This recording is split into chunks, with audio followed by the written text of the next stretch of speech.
The night my mother-in-law told me I was ruining Christmas, I finally understood something I'd spent 4 years refusing to admit. My husband wasn't going to choose me. Not that night. Not ever. And the moment I accepted that, everything became very clear. My name is Victoria, and I was 31 years old when my marriage quietly fell apart in a living room, decorated with too many garland wreaths and a ceramic nativity scene that had been in my husband's family since before he was born. I had a 4-year-old daughter named Lily. I had a job I loved as a project coordinator at a nonprofit in Ottawa, and I had a husband named Thomas who, by every surface measurement, was a good man. Steady job, never raised his voice, remembered birthdays. The kind of man people called a catch. What people didn't see was what happened whenever his mother walked into the room. Her name was Gwen, and she had a particular gift for making you feel like a guest in your own life. She didn't yell. She didn't insult you directly. She did something more effective than that. She asked questions. She tilted her head slightly to the left and said things like, "Oh, is that how you're doing it now?" Or she'd look at Lily and sigh softly and say, "She seems tired. Is she sleeping enough?" Every comment was delivered with plausible deniability. You could never quite point to the wound because it never came from a blade. It came from something smaller, something you could almost convince yourself you'd imagined. I spent 4 years trying to be patient. Then I spent another year being strategic. I read books about difficult in-laws. I listened to podcasts. I tried the advice about gray rocking and setting boundaries with love and every other thing the internet suggested. None of it worked because the problem was never really Gwen. The problem was Thomas. Whenever I brought something up to him, his face did this thing. A kind of careful blankness. Like a window with the curtains drawn. He would listen. He would nod. And then he would say, "You know how she is. She doesn't mean anything by it." And I would feel more alone than I had felt before the conversation started. December that year started like all the others. Gwen called in early November to announce that Christmas dinner would be at her house in Barrhaven. This was not a question. It was never a question. She also announced, casually, that she'd enrolled Lily in a holiday ballet class on Saturday mornings, which happened to conflict with the swim lessons Lily had been attending since September and absolutely loved. When I found out, I wasn't furious. I was just tired. The particular kind of tired that settles into your bones when you realize you've been having the same conversation for years without anything actually changing. I told Thomas that evening. He was making tea, his back to me, and he said she was just trying to be nice. I said, "She signed our daughter up for a class without asking us." He turned around and there it was again. The careful blankness. "We can figure it out." We didn't figure it out. We went to the ballet class. By the time Christmas Eve arrived, I was already operating on a kind of quiet autopilot. I had wrapped the gifts. I had baked the shortbread cookies Gwen specifically requested every year because my mother's recipe, passed down from her own mother, somehow never quite measured up to whatever Gwen had been expecting. I had bought the wine and the sparkling cider and the fancy chocolate that Thomas's sister Bonnie liked. I had done all the invisible work that nobody notices until it isn't done. We arrived at Gwen's house around 4 in the afternoon. Thomas's brother Patrick was already there with his wife, and Bonnie came an hour later with her boyfriend, who I actually liked. He was quiet and kind and had the look of a man who had correctly assessed the situation and chosen not to interfere. The first hour was fine. Lily ran around with her cousin, and the adults drank wine in the kitchen and talked about hockey and the new construction going up near the Queensway. I relaxed slightly. Maybe this year would be different. It wasn't. It started with the potatoes. I had brought mashed potatoes because Gwen had asked me to bring mashed potatoes. When I brought them out and set them on the table, she looked at the dish and then looked at me and said, "Oh, you used butter," I said. "Lily's been having some tummy troubles lately." I mentioned that to Thomas. She said it to the table, not to me specifically, just to the general air of the room, just a gentle observation. "She hasn't had any tummy troubles," I said. Gwen tilted her head. She told me her stomach hurt last time she was here. She was overtired. She's 4. Thomas put his hand on my arm. Not a gesture of support, a gesture of warning. The conversation moved on. I let it move on, but something in me did not move with it. Then, 40 minutes later, Lily came running in from the other room and announced that Grandma had said we were going to do Christmas morning here, at Grandma's house, opening presents. And could she sleep over? Could she please? She was so excited she was bouncing on her toes. I looked at Gwen. Gwen looked back at me with an expression of absolute innocence. I had not agreed to this. Thomas had not agreed to this. This had been decided unilaterally, announced to our 4-year-old, and now I was the one who would have to be the villain if I said no. I kept my voice level. We hadn't talked about that, sweetie. But Grandma said. Gwen spread her hands slightly. I only thought it would be fun for the kids. I didn't realize it was a problem. She said that last word the way people say it when they want you to know that any problem that exists is yours. Thomas said, "We can figure something out." That phrase, that exact phrase. Like a key turning in a lock I had been pressing my ear against for years, I put down my fork. I said, "Gwen, I appreciate that you love Lily, but we need to make decisions about our daughter together, not have them announced to her as a done deal." The table went quiet. Gwen's expression shifted. Not to anger, to something more precise than anger. She looked at me the way people look at something that has misbehaved, and she said, "I was only trying to create a nice Christmas." I didn't realize that was something to be criticized. Bonnie made a small sound. Patrick studied his plate. Thomas set down his wine glass and looked at me. "Victoria." That was all he said. Just my name, in a tone that meant, stop. I didn't stop. "I'm not criticizing Christmas," I said. "I'm saying that Lily's schedule is something we decide as her parents." And then Gwen said something I will never forget for the rest of my life. She looked around the table and said, in a voice that was almost gentle, "I don't know why you always have to make things so difficult. I really don't. Every year. Every year. Like I was a weather pattern. Something that blew in and disrupted things." I looked at Thomas. He looked at me.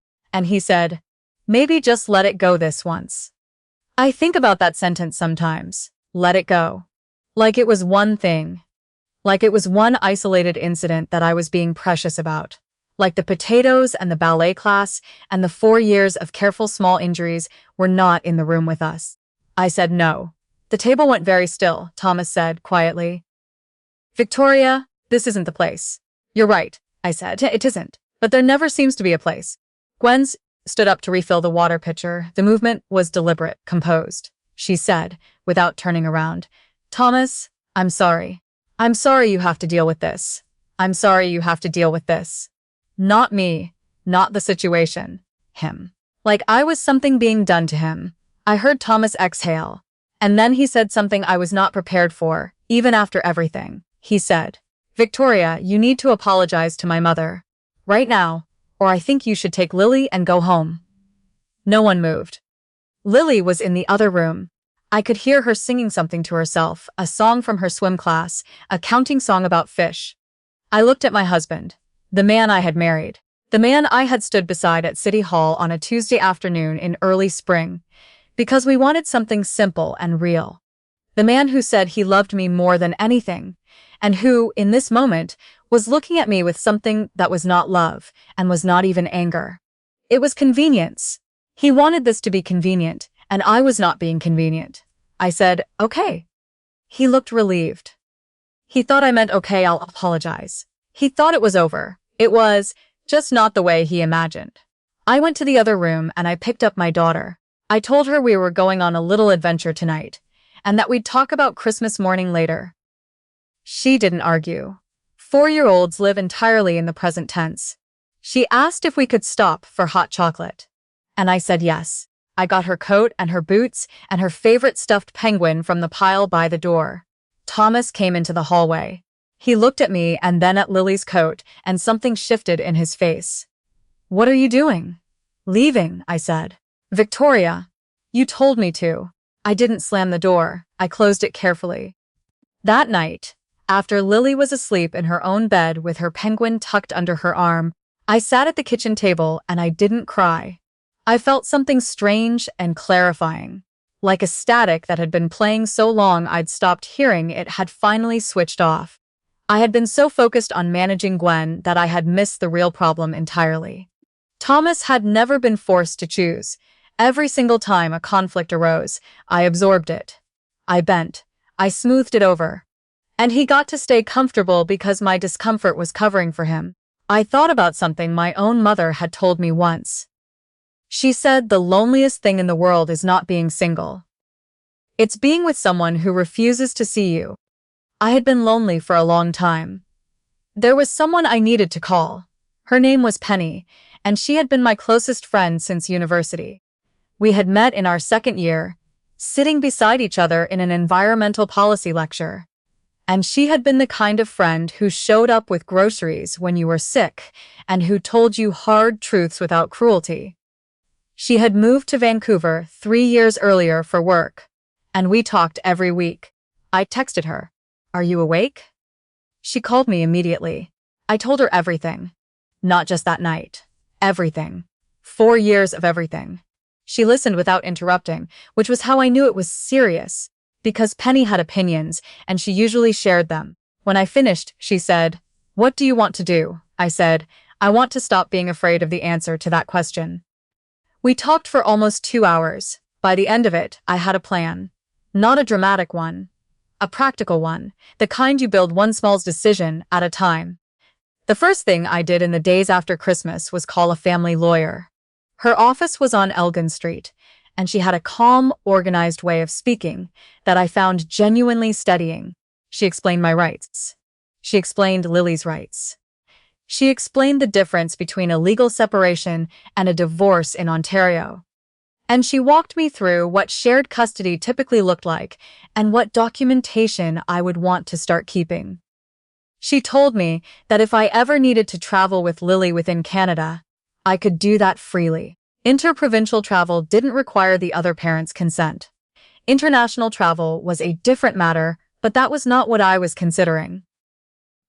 What I was considering was Vancouver.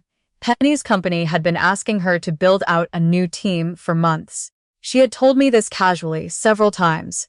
The way you mention something that doesn't feel relevant yet. She had also mentioned once that she'd be able to recommend someone for a project management position if she ever found the right person. On December 28th, I sent her a message that said, "Tell me more about that position." She called back in 4 minutes. The interview process took 3 weeks. 2 video calls with her director, 1 with HR, a written exercise about stakeholder communication. I did all of it from my home office during Lily's preschool hours. While Thomas and I moved around each other in a careful silence neither of us tried to break. He had apologized, briefly, the morning after Christmas. A short apology, the kind that covers the most recent event without reaching back for context. I accepted it the same way he offered it, without pressure, without warmth. On January 18th, I received an offer in writing. I sat with it for a long time. Not because I was unsure, but because it deserved to be sat with. This was Lily's life too. This was a real decision with real consequences. I thought about every question I should be asking myself. Would Lily be safe? Yes. Would she have stability? Yes. Would she have me, fully present, not stretched thin and emotionally depleted? For the first time in years, actually yes. I called my lawyer.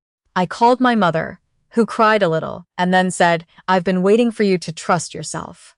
I called Penny and said I was coming. Then I prepared. Penny helped me find a 2-bedroom apartment in a neighborhood near her in East Vancouver. Walking distance from a park and a French immersion school that had space for Lily in the fall. I arranged remote work infrastructure. I sorted finances, opened a separate account, transferred my portion of our joint savings, which my lawyer confirmed was fully within my rights.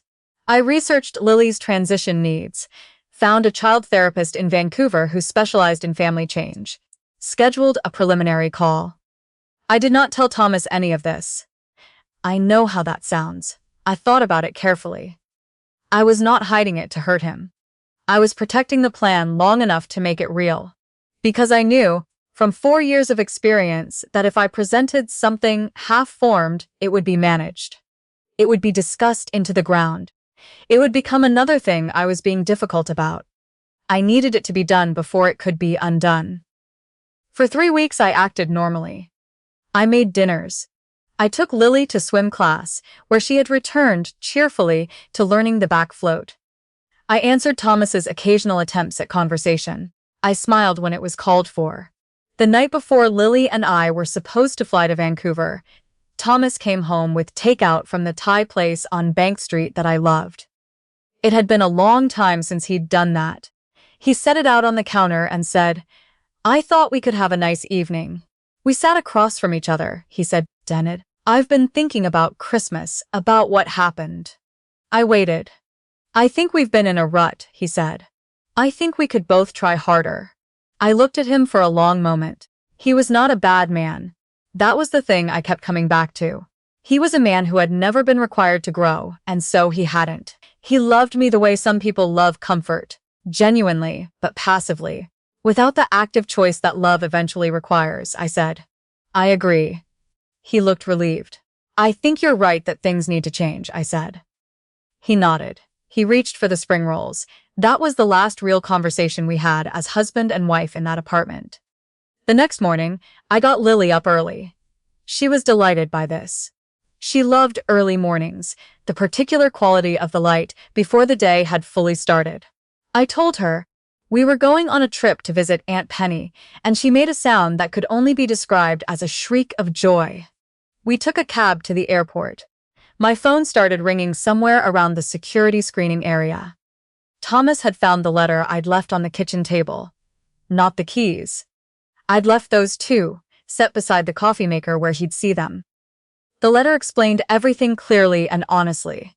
Not with cruelty, not with accusations, just the truth, plainly written.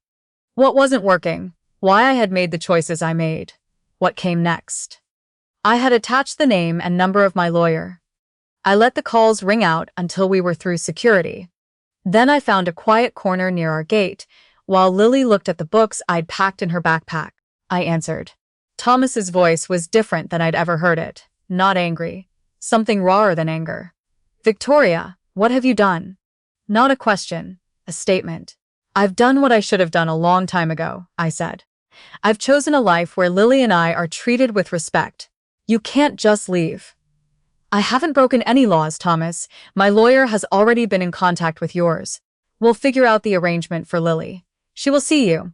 I've been very clear about that." Silence. "This is insane," he said. I looked at my daughter, who was now lying on the floor of the departure lounge, on her stomach, kicking her feet slowly, deeply absorbed in a picture book about bears.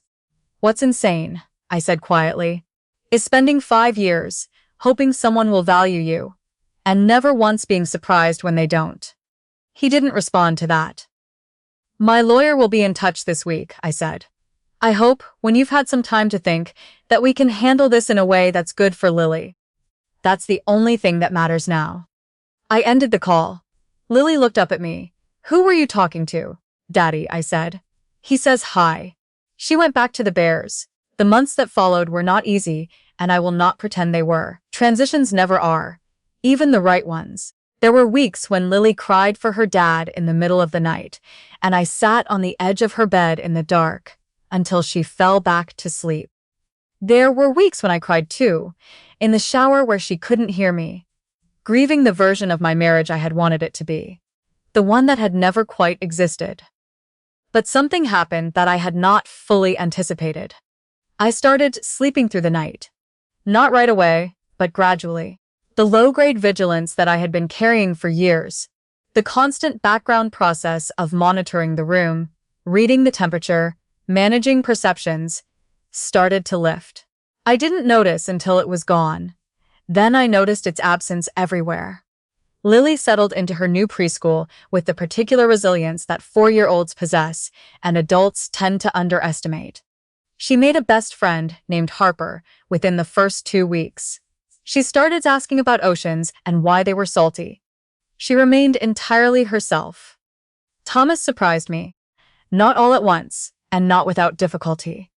The first mediation session was tense, and I think genuinely painful for him in a way he hadn't prepared for.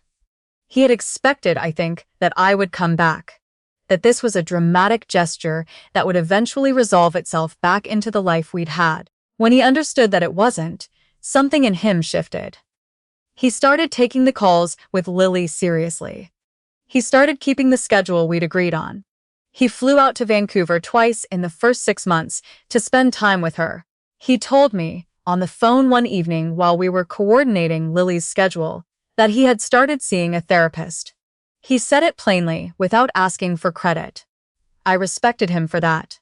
He also told me, in that same conversation, that he had finally talked to his mother, really talked to her. He told her that the way she treated me over the years was not acceptable, and that if she wanted a relationship with Lily, things needed to change. He said it was the hardest conversation he'd ever had. I believed him. His mother did not apologize to me immediately, but she called 3 months later, on a Sunday afternoon while I was making soup. Her voice was stiff at first, the way voices get when the words are unfamiliar. She said she had been doing some reflecting. She said she thought some things had been handled badly. She said she was sorry. It wasn't a perfect apology, but it was real. I thanked her for calling. I meant it. Today, Lily is in kindergarten. She loves swimming and has recently decided she also loves dinosaurs. She video calls her dad every Tuesday and Thursday, and he drives out every 6 weeks to spend a long weekend with her in Vancouver. She has 2 grandmothers who love her differently and both fully. Her world is smaller in some ways than the one I'd originally planned, and larger in others. My life is also smaller in some ways. I don't have the particular closeness of a family I grew up with nearby. I don't have the easy shorthand of a long marriage, but I have something I had almost convinced myself was optional. I have the feeling of walking into my own home and belonging there. The night Thomas told me to apologize to his mother or go home, I think he believed he was drawing a line in the sand, something firm and final that would put things back where they belonged. He was. He just drew it in the wrong direction. Sometimes, the most important thing someone can do for you is force you into a choice you'd been too afraid to make yourself. And sometimes the most loving thing you can do for everyone, including the person who hurt you, is to stop pretending the situation is workable when it isn't. I didn't leave because I stopped loving Thomas. I left because staying was teaching Lily that love means enduring, that patience is the same as peace, that a quiet life and a good life are the same thing. They aren't. She'll know that now, because she grew up watching me figure it out.